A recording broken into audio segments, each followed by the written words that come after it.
Welcome to the Magical Mommy Monday podcast. I'm Angela Dahlgren, here with my co-host, Jen Snyder. Hello. And we have Ben Rudnick from the band Ben Rudnick and Friends on the show today. Hello, Ben. Hello, how are you? Welcome. It's nice to have you on the show. It's great to be here in my house. I know. This is the Our best we can studio. do. Over Zoom. It's nice here. I like it. Last episode, we talked with Julie Frost and Mike Dombrow from the Super Secret Hive. I'm having so many tongue twisters today. Because you're trying to balance the accent. I know. I was talking in my Minnesota accent earlier, and I just can't get out of it. I'm trapped. So if you have not listened to that episode yet, please do so. It was a joy speaking with both of them. We would love any feedback on our social media that you have for this show. We will list those in the show notes. While this show is a passion project for us, we do want to create something you will love as well. So like I said, if you have any feedback, just drop us a line. Okay, let's get started. Ben, please tell us what you're about. Give us a little insight into who you are. Who I am. Well, we started 20 years ago. I know. So it might have evolved a little bit. We're getting a little deep here. Yeah, I hope I did. Start from day one. Okay, the first day, I made coffee. Yeah. I quit my job. No, I watched my daughter. We started, my daughter was having her 4th birthday party, and I had just basically stopped working full-time for high tech to watch her. I was going to be, the at-home dad, and as I was going to work all the time, all I wanted to do was go home and play the guitar, so I like to play the guitar. But ultimately, for her 4th birthday, my wife strongly suggested that I play some songs. So I wrote a few, and then the birthday party was fun for all.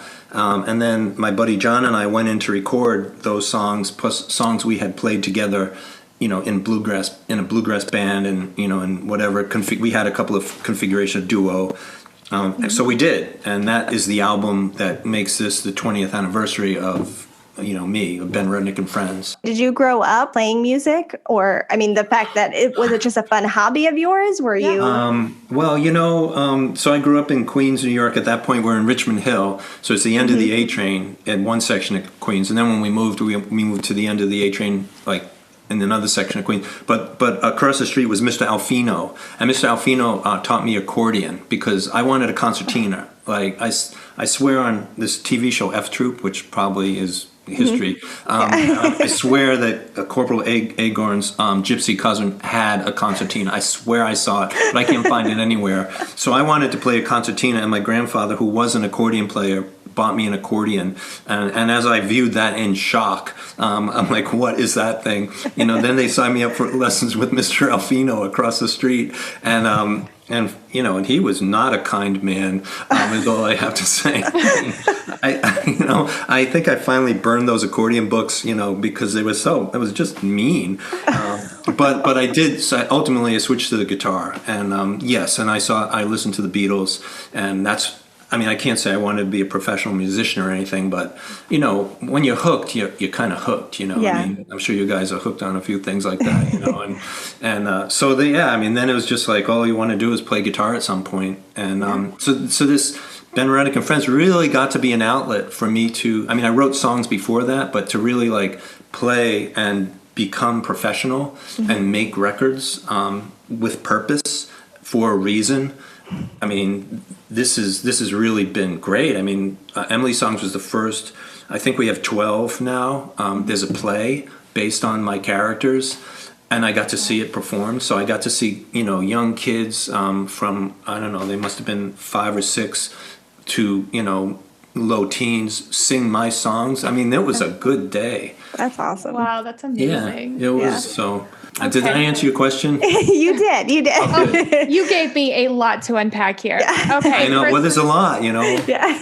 So, we don't really, around these parts where I live, we don't really, come around A trains a lot. So every time you kept saying A train, I kept thinking, the actual song, you must take the A train. Yeah, that's what I kept thinking. Accordion, loved hearing about that. My mom and grandma both played. So I love that's where you started, because I know exactly how hard that is to figure out, especially if you have a mean teacher and you're like, well, I don't want to learn from you. You're mean. Yeah, he's mean. Lots of discipline. It just doesn't sound like a good situation. Okay, but then you fast forward, so I never got, I could play the accordion. I had to play at the Cub Scout show, whatever they gave me to do. And then, but then ultimately I switched to the piano.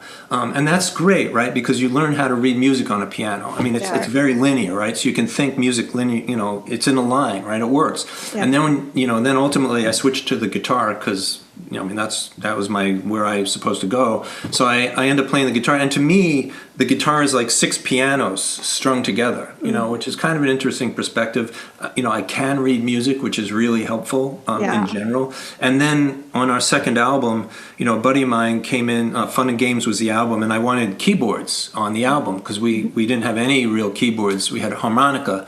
Jeff Bird from the Cowboy Junkies played harmonica on that first album, and it sort of made it big, right? Because he's really knows what he's doing. He's really good.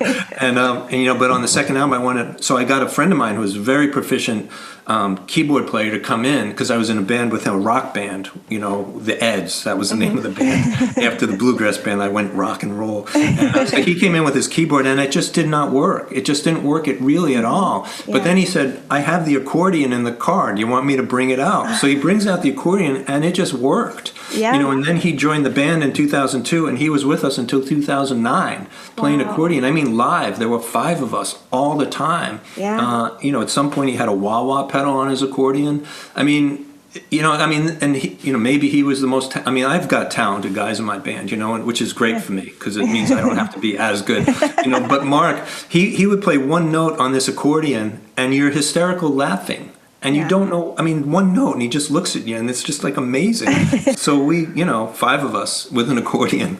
So my point is, the accordion came home to roost. That's my point. Yeah, but full circle. The accordion is also, it's just a goofy instrument, too. Yeah. Yes. It just looks goofy. It sounds weird. It looks hard to play. It's just a funny instrument. Right, but you can land in like New Orleans, jambalaya, which we played like in a heartbeat, right? Because it's that sound. And he's good at it, and it's real, and you can end up in like Irish folky stuff in a heartbeat. You can also end up in Vegas in a heartbeat. So it's got this like you're walking a lot of lines, like you said. I agree.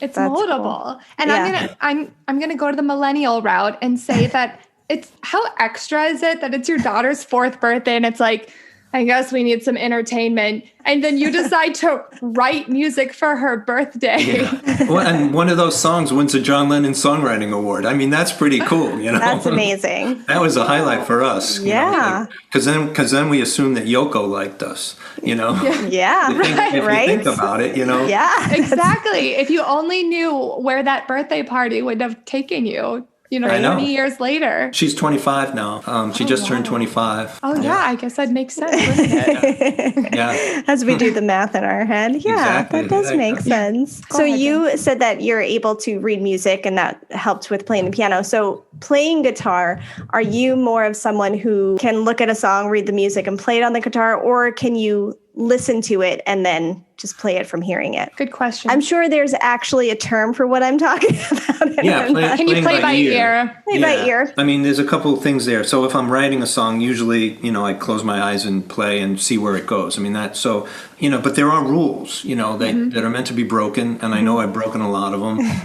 And if I'm making believe I'm playing another song that I really like, but I never really learned, I found that that's really helpful because that way I'm not really just ripping something off. I'm like thinking I'm ripping something off, which is great because everybody has influences and you can't help it, Yeah.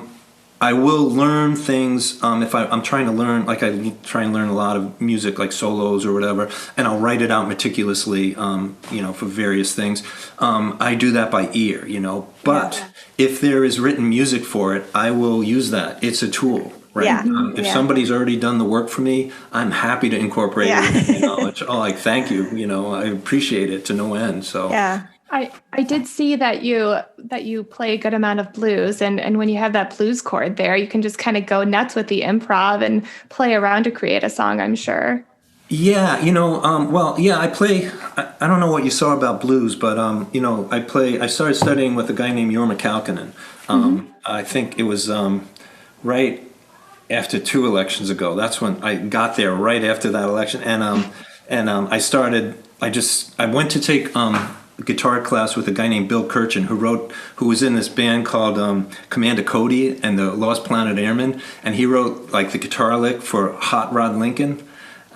It's an iconic guitar lick, Yeah. And I took this workshop with this guy who's like vintage. I mean, seriously vintage. And and half of the workshop is him telling stories, right? Because he's been there. It's awesome. But when I left there, all I wanted to do was play guitar like Jorma Kaukonen, who was historically in the Jefferson Airplane and in a finger-picking blues band called Hot Tuna. So I've taken a lot of workshops with Jorma, and that is blues, but it's also this like finger-picking, so it has bedrock and blues, but it comes from this guy, Reverend Gary Davis, and then Jorma does his own thing. So yeah, I mean, there's so many blues players that could play me under the table, but I'm working on it, and I've got the finger-picking thing, which is a slight variation on that, if that makes any sense whatsoever. Yeah, no, it does. I have so much respect for guitar players. It's hard. I have extremely small hands. Like this looks big right now. My hand, this is my water bottle. My hand's very, very small. But I recently started playing the ukulele because I want to play guitar, but that's just a little better for my small hands. It is so hard. My fingers are so sore. And just pushing down on 2 or 3 strings with one finger, that takes a lot of muscle in your fingers. So I just have such respect. And oh my gosh, I've heard you play. Is that all you doing all the guitar in the songs? Probably most of it. Yeah. There are other, on the recordings I get geniuses to come and help, so I'm not shy, But yeah, most of it is me. Yeah. Yeah. Who would you say your inspirations are for, guitar? For guitar playing? Well, I'm a big Deadhead, so there's that whole genre of, it's a big genre, right? Right. There's the Jerry Garcia, there's the Allman Brothers, all that like hippie rock and roll stuff. Right. But also this guy Jorma is a big influence these days, so if we have a song called New World in Sight, right? So it's post albums, and then it's hard to make albums now. First off, it's hard to go in the studio now. Also, to make an album, it's just very expensive, and then nobody buys albums, so you sort of have to have digital releases, and then enough people have to get hip to it to make, it's hard to make it cost effective. And yet we do it anyway, So it's more of like a one-off thing. So one of the songs was New World in Sight. And when we did that, I had been listening to the Who album Quadrophenia for probably 6 months straight. I recommend it. I think it's awesome. So I was in this Pete Townsend phase. So if you listen to that song, it has a lot of, Jefferson Airplane and Who influences, which is just fun, because I don't know what else to do. I can only do what I like to do. Right. So whether people like it, that I hope they do, because I think it's cool. Yeah. Historically, I have a good track record, but that really means nothing for tomorrow. Right. That's music. How do you feel about Tim Reynolds? He plays with Dave Matthews a lot. I met Tim Reynolds. He was at the Fur Peace Ranch in Ohio when he was giving a workshop. Okay. And I was there. Oh yeah. Oh, he's a good guy. He's very good. He's crazy on that. And I've seen him, just him and Dave, not Dave Matthews Band, just the two of them. I think I went up to Connecticut to see them more than a few years ago at this point. 2020 is just too long. But I've also seen just him. And it was at a small club in the city, and we were like right in front of him as a stage, and just watching him, it's just he's a master. It's crazy right. And he's got the pedals, right? Yeah, the looping. Yeah. Oh yeah, it's crazy. I know him. He said if he's ever around, I should call and I get. There you go. So who else? Throw another name at me. That's just a side tangent, but Jen just casually name dropping. My buddy Tim Reynolds, never met him. And saying, I met him. I know. Try another one. I know. Come on, tell me more.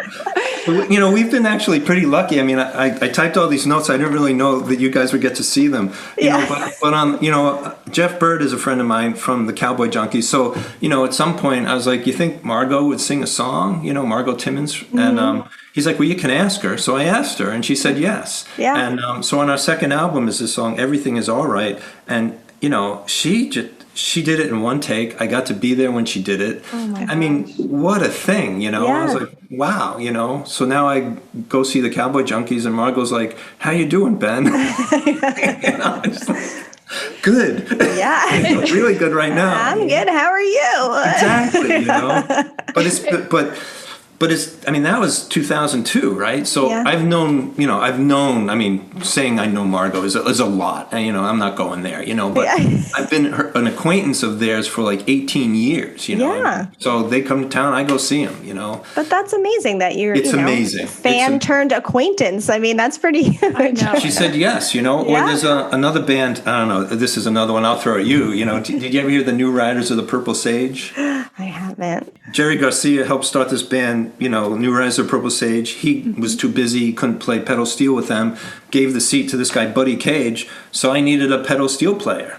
Yeah. So, I knew somebody that knew Buddy, and, he's like, sure, I'll play on that, Yeah. And on our Grace's Bell album is Buddy Cage, and then when we had our 10th anniversary show, I asked him, will you come? And he said yes. So at our 10th anniversary show is, Jeff Bird from the Cowboy Junkies, Buddy Cage from the New Riders of Purple Sage. I mean, for me, it's a big deal, No, that's he huge. couldn't have been nicer, he couldn't have been a nicer guy. Yeah. So it's always amazing. It's always such an overwhelming thing to be in the presence of such talented people. When you have that understanding and that appreciation for what they do musically. Yeah. Or, and they're human beings. Exactly. And really, I mean, it could be anything we're talking about, but in this situation, music. And to be in their presence, you're talking about Margot and how she did that in one take. And it's like to be in their presence and to just be able to see that and witness it. And the people that you've worked with, I mean, how amazing for you. Mm-hmm. It's amazing. So I think one of my particular strengths is I'm really good at organization. I could write a pretty good song, and then it's a matter of, when you put an album together, there's so many decisions, right? I mean, there's the perseverance is off the charts. So somebody hands you an album, you might not like it, but you have to respect that it's awesome, and you might love it and respect that it's awesome. But and we have 12 of them. Yeah. That boggles my mind. And that is not to be understated. I mean, these people are just as lucky to work with you too. Mm-hmm. Well, I appreciate you saying that, but it's cool. I needed a fiddle player, for our Love Is a Superpower album. There were some songs I wanted to have, fiddle. So who do you get? Well, you get the guy that played with Garcia on Broadway in '87. You send him an email. 10 minutes later, he responds. Ultimately, you pack up your gear. You go to Manhattan. You walk up to the 4th floor of his place. And he couldn't have been a nicer man. And then when we played in Manhattan, when we went there to play, fire off an email. Hey, Kenny Kosek, will you come and play with us? Yeah. Sure. He gets on the bus, comes to the, where you're playing, packs his stuff, sets up, and now you're playing with Kenny Kosek, who played with Garcia in '87. And my buddy John, who is, one of the most talented, kind, he should be king guys I know, he thanked me. He's like, Ben, thank you so much. We just got to play with Kenny Kosek. I'm like, it's awesome, know. So it's, anyway, that's my world, right? That's what makes me, fires me up. I'm going to make an assumption, and it has to do with the question, and I just need to know if I'm correct here. Okay, my assumption is that you are a very humble person that has a lot of integrity. And I say a humble person because it takes a certain kind of person to admit, like, okay, maybe I can't play this guitar riff well, or maybe I can't do this piano part well. I need to reach out and ask someone who might be able to do it better. Mm-hmm. And, in the entertainment industry, it's kind of hard to find someone that might not be too proud to reach out for help. Mm-hmm. And how do you maintain that level of, how do you stay that way and stay true to who you are in the entertainment industry? Oh, that's a lot of question right there too. Getting people to add their heart and soul That's what makes so I can't always envision what they're going to do, right? And that's sort of part of the fun. They're going to bring what I think of their essence to what I do. So I mean, Buddy Cage is a great example. We on the very first album, one of those first songs was called Cowgirl Song, and I always loved it. I always liked doing it, but that first album, it was a little vintage, or a little. We were just starting, right? So as we went along, I really wanted to redo that song because I heard it a little bit. I heard in my head that it could be more. So we did it on the Grace's Bell album, I think, and that's when I got Buddy Cage to play, and it has that New Riders of the Purple Sage magic plus my version of it, right? So it's twisted a little bit, and he threw his thing on there, and it's breathtaking. I mean, you listen. I mean, I recommend listening to it. Yeah. Cowgirl Song on Grace's Bell. It just has this like desert, psychedelic vibe happening, and you're in it. There you are, and then it goes away, and that's Buddy. So I can't do that, and to have him, feel like it's okay, to come and do that and give me his gift. That's just wonderful. The other part of that question is maintaining that kind of integrity. There's this one of my favorite Jerry Garcia lines is, because the Dead, were they popular? For like the same 60,000 people from stadium to we'd all go to the same stadium, but my favorite quote of his was, sell out, where do I sign? So it's like, would he have hit it big if he sold out? Maybe he would have, but it just wasn't in him, Yeah. So it's just, we do what we do, and it's hard to change. It's hard to, I am not Raffi, people would come up to us at shows and really ask us if we do Wheels on the Bus, and we just don't, and I'm not going to go home and learn it because I just don't want to do it. But that being said, I wrote my own song called Wheels. Right? And I think it's hipper, So I don't know. I take a suggestion. I can run with it. Did that answer your question? Yeah, no, and you do have songs that are obviously kid friendly. Like I watched the Chicken Soup video. I think yesterday. Well, yeah, but the chicken soup is like, what happens to the chicken, right? I was so afraid to like. At some point, the song's finished. I'm like, can I even do this? Well, and it's so funny because normally, like, if my kids are watching like a kid's show on YouTube, I'll kind of check out. But, like the mustard almost came into play, and I'm like, wait, mustard doesn't belong in chicken soup. And then the broccoli, I'm like, wait, they don't belong in the chicken soup. Like, I was very involved in this song. I know. I think it's really fun. I think it's a fun song, Yeah.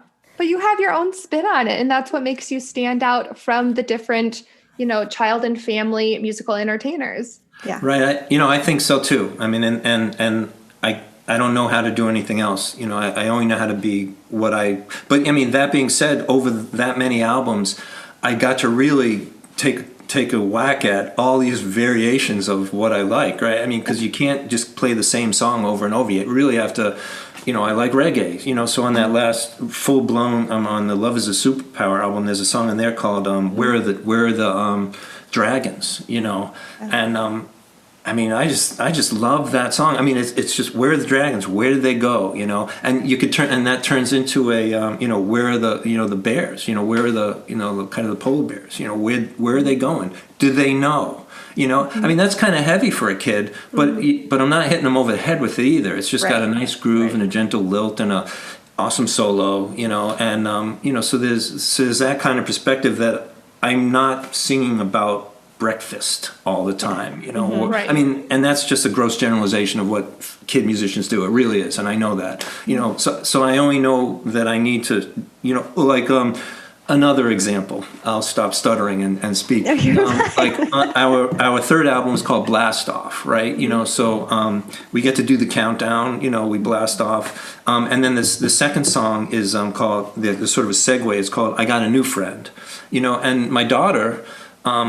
She's so excited to go to the playground because there were all these potential new friends, right? So that's where I got that idea from. And in my mind, it's like, I got a new friend. He could be green, he could be blue, he could be an alien, his mother's got three eyes. So it's this gentle, subtle way of saying, everybody's welcome here. you know, and because I don't want to scream everybody's welcome here, because it's not who I am. I just want to say it subtly so that hopefully it sinks in gently. I think how humble you are, because that's exactly what I was thinking, Angela. Before you said it, I was like, that's the word that keeps coming to my mind is humble with you. But I think also being a dad, you went through so many experiences with your daughter, and that's going to come out too, because you're trying to connect to a younger audience. And so you're just sort of talking about things you've experienced and also building on, you know, maybe some other kid things that you were seeing along the way too. And I think all of that gives it all a very genuine feel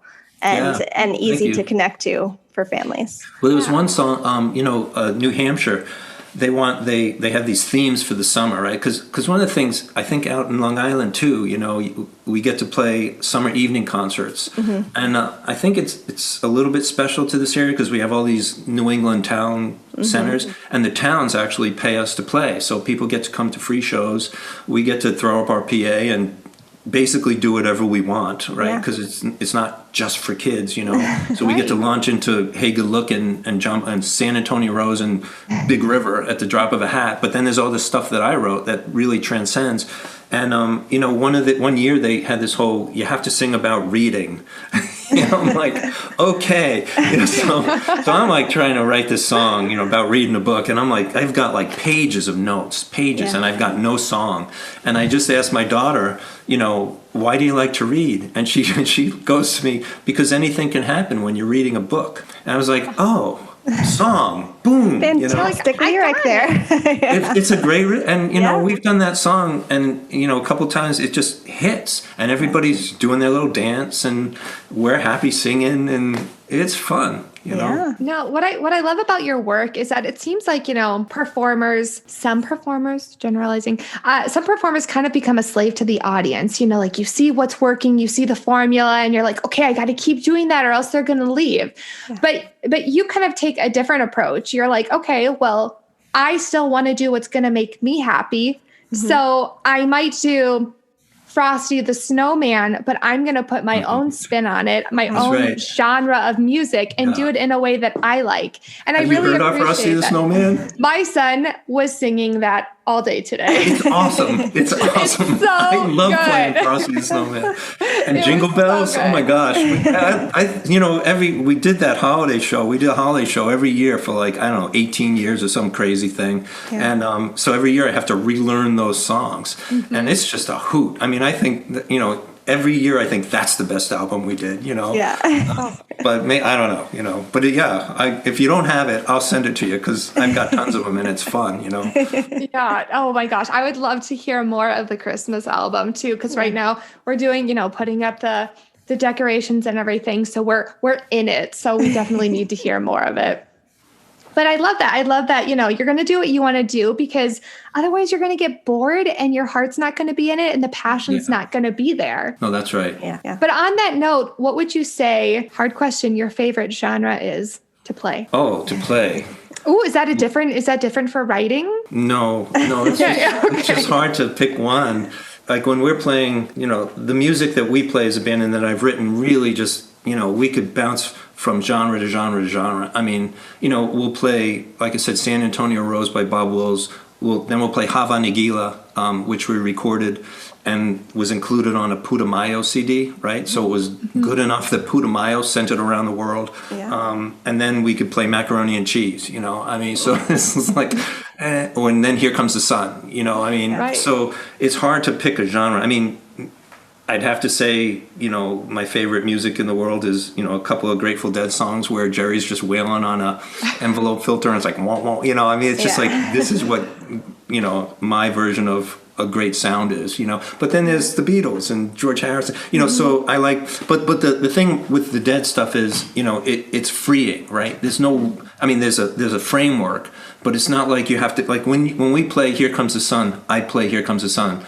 Yeah. Every time pretty much the same way. I mean, you know, rhythmic changes. But when you get into, you know, music where it's more open and now the band is really paying attention to each other because we played it enough, you know, what's the dynamic today? Yeah. How are we going to twist it today? Because this is the mood we're in.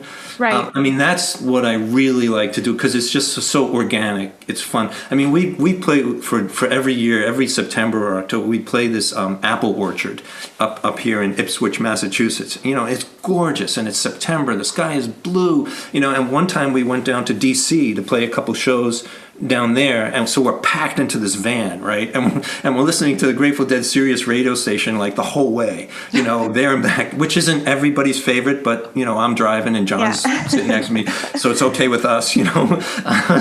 But then we get out, you know, the next day we get back. The next day we go to this apple orchard, and now we just explode, right? Because we've been locked in this car, you know. And it's like, what's happening right now? How do we feel right now, you know? But we do pay attention to the audience, you know, ultimately. Right. And there are things that we know the audience will respond to, and those are like touchstones, you know, because we want them to like us. We want them to hear the songs that they've come to see, and then we get to twist it, we get to change it, and then maybe we get to do something that is more our favorite, you know. Yeah. Because it's fun. It's just fun. And, you know, and if you're having fun, and if you can reel the kids in on a Skip to My Lou, they don't really care. You know, all they want to do is jump and dance and, you know, and respond, because that's what kids do, you know. Yeah. The other thing that we really don't do, which I see some of, and, you know, it works, is tell kids what to do. Right. I mean, you know, and we just don't do that, you know. We just don't. We never really have. I mean, we have one song called "My Name Is Bert." It's on the Blast Off album, and the reason one of the reasons I wrote that song was because I wanted to get kids to do something. I felt it was my job as a family entertainer. I should be able to tell the kids to do something, you know. So in that song, you know, we get the kids to scream "ow, ow" at the top of their lungs, you know. But the problem is, it's like the "ow, ow" comes on this slight offbeat, so it's kind of hard. Yeah, so it's like I sabotage myself, you know. Unless the kid has really good rhythm, like it's not gonna work. So at some point I started you know, I stopped playing and just like put my hands over my head, you know, "ow, ow," and that helps. But it's still challenging. And what are you going to do? It's fun to play. Oh, you know, you talking about how the show kind of changes depending on how you're feeling that day. That's the difference between you being a professional performer and someone like me being an amateur performer, because when I know I'm going to perform, I know that I want to perform exactly the way I practiced it. I do not want to deviate. I want it to be perfect the way I planned it. I don't want to, you know, I don't want there to be any unknown, because I feel like unknown equals mistake. But you go with the flow, you change it up. You've done this so many times that you're like, whatever. And I love that. Do you perform? You know,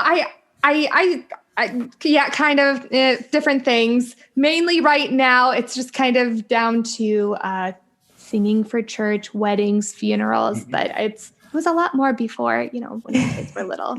Now I'm in full mom mode. So that's a thing. I mean, that's the real deal. There's no joke there. They take up a lot of time, so I don't have as much time to perform anymore. But you can sing like a Disney princess. Yeah, well, that's great. I mean, that's a gift. I can't even be like a Disney prince. Well, you know? I can't do what you do, so. Yeah, well, that's the thing. Everybody's so on our. I saw one of the questions here was about guests at the show, right? So at the show we're gonna have this guy, a fellow named Scott Kepnes. He's from New Hampshire, and we met him, you know, in passing at like festivals. And one time we got him to play with us and he had his harmonica, and we just like exploded in a great way. So we got him coming. But also is this a young woman from up the street, Grace Ferguson, and on our, I think it's our 4th or 5th album, was called Grace's Bell. So I met Grace when she was, you know, on a little tricycle, and I said, "Hi, Grace," and she wouldn't say anything because she was young and I don't know, she didn't speak. But she looked at me and she rang this bell. Right? Oh, that's so cute. And she had purpose, right? So she rings the bell with purpose. So I wanted to name the album Grace's Bell, and my artist, you know, he's like, "Well, you can't name is there a line in a song?" And I'm like, "No." He's like, "Is there a song?" "No." So I had to go home and write this song, Grace's Bell, and record it in like 2 weeks, because we had to send the stuff off. So we did, you know, and I just love playing this. It's like a little country song, you know, and Grace is going to come and sing with us. at the show. So she went from being Grace, Grace, and now she's Grace, Grayce. So she's a thing. She's got her own thing. So I asked like sheepishly, I asked Kevin, right, her dad, like, Kevin, you think Grace would sing with us? I mean, because it'd be great for her, right? She's going to be on stage. We got this band. Right. We're going to be like full tilt boogie, and Grace has never had that experience, right? Yeah. So, how old is she now? I think Grace is 17. Wow. 16, but I think 17. And she's got videos, and she sings Disney songs, and she sings, big voice songs, and she's going to come and sing. So with these, me, and then Grace, like, so it should be fun. So, and this is for the 20th anniversary family fun show. And this is Saturday, November 21st at 10:30 a.m. Eastern time. This is a live stream, right? Yeah, we're going to be live, and it's free. I mean, you can donate. You can donate what you feel, but ultimately, it's free, right? So you could tune in and throw us a couple bucks. Don't throw us a couple bucks. We're going to be playing anyway. Yeah. Right? And I'm going to try and play as long as they'll let us, because I have this long list of songs that I want to play, which we won't have time to do. But it's sort of unfair to try and do 20 years in 50 minutes or even an hour and 15 minutes. It's a little bit not fair, but that's what it is. So we'll make it work. Where can people stream this? Is this Facebook, YouTube? It's from the Regent Theatre has a link on my website, benrudnick.com. You can get to the Regent Theatre for that link. If you want to donate, do you do it directly through the live stream, or is there another site for that? I think it's directly through the live stream. So this is live streamed because of the pandemic. Yes. How has COVID affected any projects or tours that you've had or may have had? Well, first off, I know people who, have taken ill, and, I know some real stuff, and that's hard. That's been really hard. So there's that aspect of it. So it's not, it's real. It's not a joke. Professionally, we had probably 35 shows over the summer, which is a great summer. That's just like, if you think about it, it's like every 2 or 3 days you're playing between June and, September, that's just fantastic. You get good, and you get into the soup, it's like the ocean. You're always swimming, and you don't want to leave. But so we didn't get to do that. We did get to stream 5 shows off the porch. And that was fun, So we're out on my porch. I have this great wide porch with columns. It's just beautiful, and luckily, and people would drive by. And then we got to play one show outside. We actually got to play one show, with the PA, and people were socially distant. And oh my gosh, was that fun? Just to get together, and to be outside and to light get everyone the PA out again, out again. And that was brief, So this is our next show, the 21st, and that's pretty much it until, a lot of all those shows that were canceled just turned over to, let's do it 2021. Okay. Yeah. Maybe we'll get to, I hope so. Yeah. Also, I did do one, I recorded a little song, which I thought was really novel to do, and then it turned out everybody was doing it. But I think I did it early, and it was fun, a thing called Monster No, and I couldn't do it with the band, so I just did it sitting here, not with this really good camera, It is what it is. But, I guess I would like to go to the studio and record I have like half an album. It'd be fun to do the other half. Yeah. But that'll have to wait for now. It's okay, Yeah. Yeah. And like you said, it's getting harder and more expensive to create albums. People are doing, they're going by streaming now, where they're just putting out single by single and seeing how that does. Yeah. So, there's different options there too if we have to do this during a pandemic. Yeah. And, the thing is, when we started 20 years ago, now I'm going to sound like an old guy, my reference was Raffi. Right, that's who there was. There were these guys, trout fishing in America. Do you know trout fishing in America? It sounds familiar, but they're really fun guys, and I took some cues from them. And I have a photo. They played the Regent Theatre where we're playing, and I have a photo of me holding Emily, my daughter, and those guys, And then it turns out Jeff my friend Jeff Bird from the Junkies and his my friend Sue, his partner, they know those guys, right? So I got to have my photo taken. But so there was this limited number of people who were doing this, and then I also took my cues from Garcia Grisman. If you don't know that album, it's really just Jerry Garcia and David Grisman, and that was a big push for me and my friend John, because he's playing the mandolin, I'm playing the guitar, and we just took off from there. I mean, they sort of stopped and we put our spin on it, but now, we did that first album, then the second album might have been out, maybe the third one was on the way. A woman comes up to me at the Whole Foods. I had dropped Emily off at school, and I went to the Whole Foods to get food, and she's like, "You're Ben Rudnick." I'm like, "Yeah." And she's like, "Well, I'm doing a kids album too." And I'm like, "I know, so's that guy." But it really turned into this like genre. Yeah. And it is, and there's really talented people putting their beam on kids' music, and there's a lot of it. It's a lot of it, Yeah. And that's hard, if you're trying to sneak through. Because when we did it, it was undiscovered landscape. Now it's just like everybody's got a tent pitched, Yeah. So it's harder now. But if you have intent and you really want to, you will. Again, it goes back to who you are and what you're bringing to it. And I think connecting with the audience is what makes it last a little longer than, and I'm not even going to single anyone out, but I've seen, performers out there. I've been a mom for 6 years now, so I've seen, some different ones, and the ones that are connecting with the audience and bringing themselves to it and having fun, it comes out more than the ones that are just doing it to do it. So I think longevity wise, something that you're doing with the person you are. I hear you. And so when we set up and play, it feels like this little tribe comes, and now we have this it's like a pop-up community. Yeah. And it's just so much fun, Yeah. I mean, back in the day when, you could sell CDs, the kids would swarm around and you're trying to fling CDs here and there, and it's just fun, I mean, and you got the reward of actually handing somebody the music as opposed to them going, "Oh, I'm going to go download this." Right. It just loses this little human piece, which is very rewarding, is my point, Yeah. Well, since you have been doing this for 20 years and celebrating with the 20th anniversary show, can you share a couple of your favorite memories from the past 2 decades? Yeah, I wrote it in this document that I didn't know you guys read. That we pretty much we just see a few listed. I have like 10, that just off my head. But there's this one, like I said, we get to play these like wonderful town commons, and the sun, is generally on the way down. It's summer, everybody's in a good mood, and the weather's perfect. And we were playing. We felt the need to record "Somewhere Over the Rainbow," "What a Wonderful World," just like it is.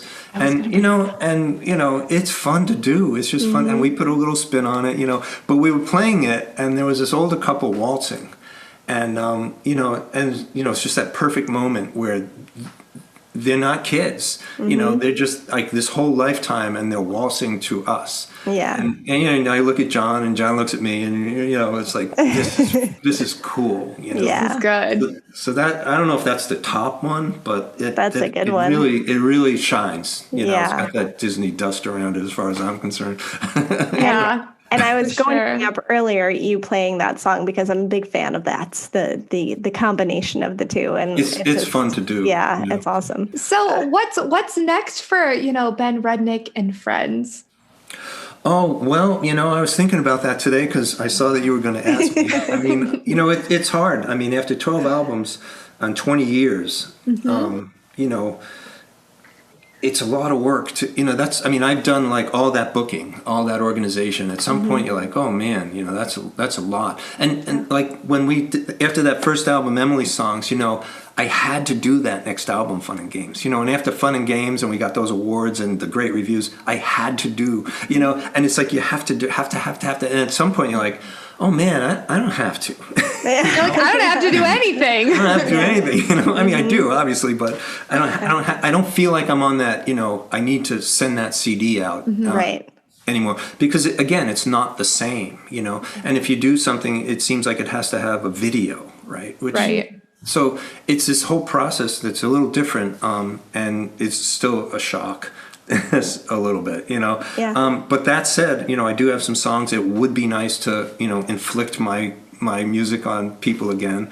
And also we have that play, and the play, I mean, it worked, so Yeah. it would be a lot of effort to like really start, running that down and to try and get other people to do it. But I think it would be worthwhile, it'd be really, really, and then that can continue on, and I don't always have to be there. Right. Yeah. So that's this like, we can take over the world, and I don't always have to be at the front of the line. Exactly. It's part of it would be part of your legacy. Yeah. But or not, Right. There's always the or not, Yeah. It'd just be something that I did that is, it would be great if somebody did it, but they might not, Yeah. You also have a website which has different videos, and it has all of your albums listed. Yeah. I do have to ask, who makes these videos for you? Because I mentioned the chicken soup one earlier, but all of them are really good. Who creates those for you? There's, I should names. The most famous one is a Frog Named Sam video, right? That's the hit, right?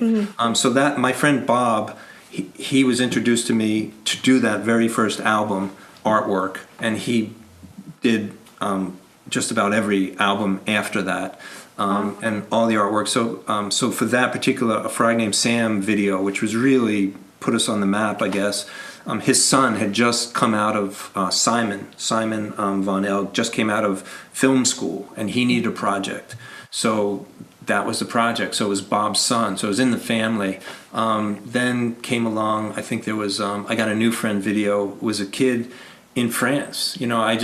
I never met this kid, Remy. I just found something that I liked that he did on, on the blog on WordPress. And I sent him an email, and next thing I know, there it is, he's done 2 videos for me, That's amazing. And then, then the chicken soup one was, again, somebody told me that a kid needed, a work after coming out of this same film school. And I gave him 3 songs. He said that's the one he wanted to do. So again, it's let him do what he wants. Let him do what he feels will, he can do best. So he chose that song, and there it is. I mean, so the guitar that's being played by Mustard, I think it is, in that video. That's a guitar that's this guitar. Oh my God! I sent him a picture of it, and I'm like, "Can you do that guitar?" He's like, "Sure." And and Mustard. I don't know. Do you know who Joe Walsh is? No. Joe Walsh. He plays in the Eagles. Oh, okay. Mm-hmm. He's like Joe Walsh is like his own thing, because he was Joe Walsh before the Eagles, and then he got absorbed, and then he's Joe. Anyway, if you look at like the picture of Joe Walsh's greatest hits album, that's Mustard, right? He's got the same, sunglasses, those Joe Biden sunglasses. Oh gosh. So there's like all these like little connections, but that kid, he was like, I'll make it look like anything you want, So, Yeah. But it's fun. I mean, and it's fun. I get to work with creative people. I mean, one of them was like the gig economy, right? That's a big thing, right? So there's Fiverr. Are you hip to Fiverr? I have heard of Fiverr, but I am not hip to it. Well, if you've heard of it, you're hip to it. So there's like $5, give or take, right? You can get somebody to do kind of almost anything and never meet them. So I got this. So there's a song there on the website called Shine Upon. I just love that song, and I got this guy on Fiverr to do the video. I think it cost me $105. After like some of these other videos where it's like thousands of dollars, and it's worth more. Like their time is worth more, but there's only but it's just not, you can't pay them really what they're worth. So at some point I was like, I need a video, I need it cheap. Fiverr, 100, and it's is it up to the par of the other ones? Well, the song is, right. So I don't know, That's cool. But you know what? You see those lyric videos on YouTube, and it's just the lyrics of the song, but you're there to learn the lyrics and hear the song. You're not necessarily there to see a masterpiece on YouTube. I know, but you want to create a masterpiece. I know. It's just like, it's on human nature, maybe. Or mine. I know. It's your work that you're putting out there. You want it to be quality. I totally understand. And then to have somebody like take your work and throw their essence into it, it's just surprising. You're always like, wow, look at that. Look at that. Hey, honey, look at that, and then you get to unleash it on the world, and hopefully they like it, Yeah. What an amazing thing. And then to be able to work with other creatives inspires you more, makes you more creative. And then the carousel just keeps turning and turning. It keeps turning. I mean, the big skill, again, I think one of my big skills is getting out of the way. You're really good at that. Like I wrote in this document there, like one of my favorite days, like you asked what my favorite memory is. So it's the people dancing live in the moment is definitely it. But another one of my favorite days on all these albums is Harmony Day. That's the day where we have basically the whole recording is set. And, one of my pals comes in to sing the harmonies, and it just lights the song up, right? It gives it all that layering, and I'm like, oh my, and then typically they think of like what they can do harmony wise, and then my engineer is like really gifted, and he's throwing ideas, and their ideas are going back and forth, and I say that's good, that's not good, but they know so much more than I do that it's always like this, like it's like opening a present day, Yeah. Oh, and it hits that sweet spot with the harmony where you just get goosebumps because you get goosebumps. So Exactly. good. Exactly. Oh, I love it. Gosh, we didn't really stick to that outline, did we? I know. Well, we improvised from song to song, just like I'm used to doing. I appreciate you being able to do that with me. I might not be able to do that during a performance, but I'm getting better about improvising on the podcast. Well, thank you so much, Ben, for being on the show. It was truly great talking to you. Yeah. And just getting to hear your stories. Do you have social media? I have a couple links here, but can you share your social media so people can follow you?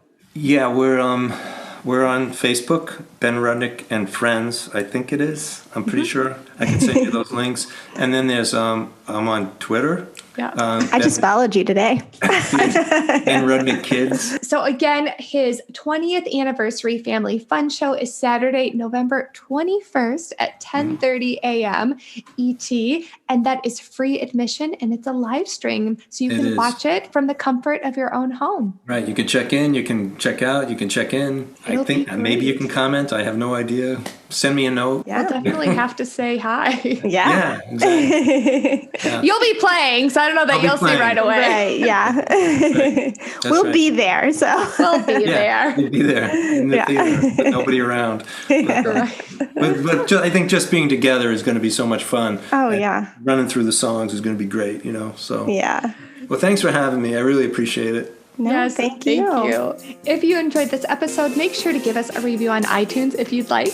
You can find us on Twitter at Magic Mom Monday, Instagram at Magical Mommy Monday, or you can email us at magicalmommymondays@gmail.com. I hope you're having a great day, night, whatever you're doing, and we'll talk to you next time. Bye. Bye.